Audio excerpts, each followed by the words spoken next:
Where did you go? I'm trying to sort it.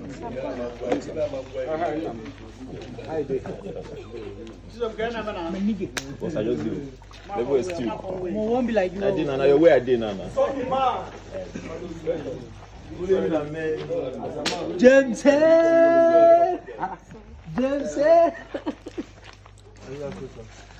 Nah, that is some kind to cheer on. Yellow before me. Must have been a long one. Galileo. Could I come?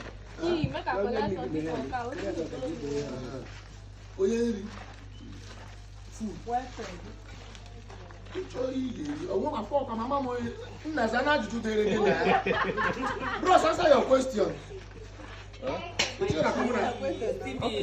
I don't go to the moon by the time I need to.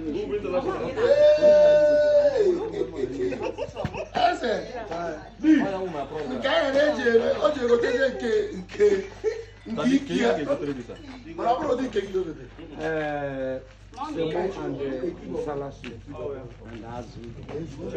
So you know,